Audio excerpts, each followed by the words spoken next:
Welcome to the Fight Night Daily Podcast. Zhang, Joyce, maybe Joyce. Zhonghua. No, he doesn't speak Chinese. I speak a tiny bit of Chinese. Mandarin. Putonghua, or Hanyu, as it's known. I only speak enough. It's a bit like going to Spain when you're an Essex boy. Have you spoke to Sean George, who's Zhang's trainer, who speaks Mandarin as well? Have you had that conversation in Mandarin? No, and I'm not going to either, because I've never heard of him before.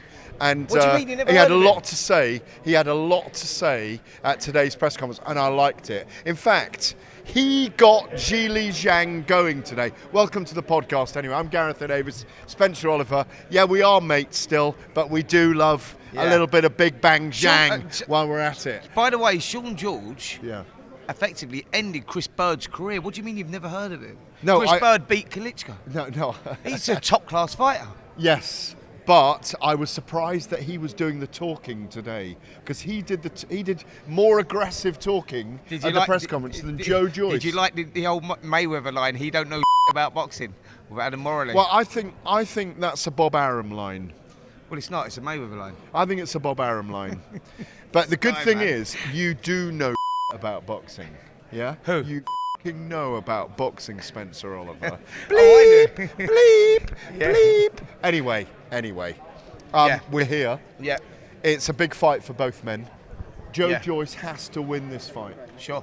It's a must-win fight, really, for both guys, because Joe Joyce, happy birthday for yesterday, by the way, 38 yesterday, Joe Joyce. So I'm sure he'll love to be reminded. It tells you where he's at there. It's a must-win fight for Joe, definitely. And Zhang as well, with the WBO interim title on the line. You know, I think it's a must-win for both guys, because the rebuilding of it and the landscape of the heavyweight boxing and the way that all the fighters are tied up at the moment, it's a long road, if any road back for the loser. It's a tough one. So must-win fight for both guys, and they both know that as well. It's going to be a different fight, by the way, Gareth, than the first one. I think that Joe Joyce made that huge mistake of coming in at 18 stone 2 last time, thinking that he could use his mobility to, sort of wear Zhang down and get him into the second half. But what that actually done was made him more lethargic and took his punch resistance away. And I think that was the huge problem. Looking at him today, interviewed him earlier on, he looks at least 19 stone plus, because that's what he needs to be in this one. And Zhang looks very fit, by the way. He does. It looks new like strength and conditioning guy, new massage therapist. Yeah. He's really gone for the backroom staff in this fight. So he's thinking about being conditioned, because Joe Joyce is going to start faster. He has to get that jab over Zhang's jab, move more, make more lateral movement. Frank Warren's behind us. Is it looking like Frank Sinatra, or is it Michael Caine? I don't know, one or the other. He's going to slap me around the back of that. He's got he's got an old prod on him as Frank. Hopefully we'll get a cattle prod. Change that, mate. He just gave me a dig in the back. Yeah. Joe Joyce is going to stop it, the audience. He's got to start faster this time. He's going to try and take Zhang to the late rounds. I think he will. And I'm picking Joe Joyce to win by 10th round stoppage. Listen, do you get that or not? I understand it totally. Because Zhang does tire. When you look at the last fight and how conclusive that was, and from the second round when Joyce was rocked to the sole of his boots, he boxed the wrong fight. He was sitting in the pocket all the time with a bigger guy, and you think losing that weight you'd use your mobility, but he didn't do that. And guess what? So you think, right, Joe Joyce is the one that's got to adapt to win this second fight. Well, guess what? He can't adapt, because Joe Joyce is the juggernaut for a reason. That's the way he fights. So how does he win it? By coming in bigger. Looking at him, yes, he has come in bigger. He looks a lot bigger, because this is going to be a war. Starting faster. It's going to be a war.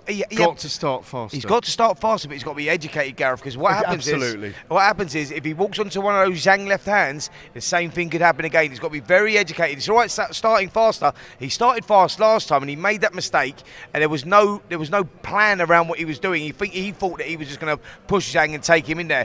He believed his own hype going into that last fight. I agree with this that. was the problem. Complacency played a huge part there. I agree. He went in there and just thought, I can just walk through anything. I'm indestructible. Yeah. He's learnt a valuable lesson. Let's hope that he carries that into this fight. And I think we might see him taking a half step backwards sometimes and resetting a bit more in this fight. Yeah. All educated. What do you think about the argument that if Zhang wins this, or Joyce wins this, maybe they move into the number 4 position in the world in the heavyweight division? If one of them is really convincing, If it's Zhang this time, I think it's an argument he's number 4 in the world. Yeah. Oh, because absolutely. you could make an argument that if he looks very good again, maybe he could beat Joshua. I'm going Fury 1, Wilder 2, Usyk 3. You may not agree with me, but I think Wilder. I'm just saying, I think Wilder beats Usyk. I may be wrong on that.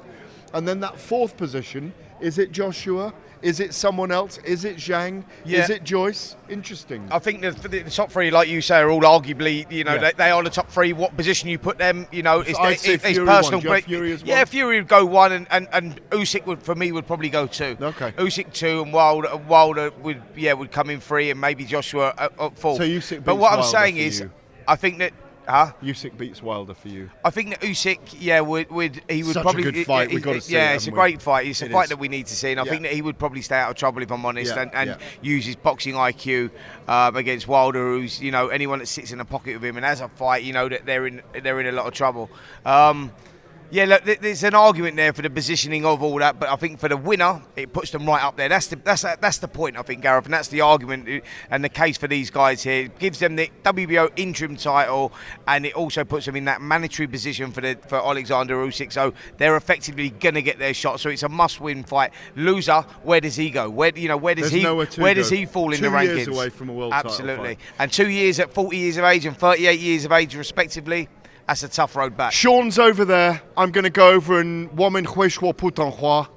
I will see on Saturday night. We're live from 7 p.m. on talkSPORT 2. We're going to the big one, talkSPORT at 9 p.m. Don't miss it. Me, him. At 10 p.m. actually. Is it 10 10 p.m.? Yeah, sorry about this. I might go an hour early though. I might go an hour early. I won't. 7 till 10 on talkSPORT 2. Sorry I didn't get the memo. 10 p.m. talkSPORT 1, but we are going to make it rock. Peace out, baby. I had to correct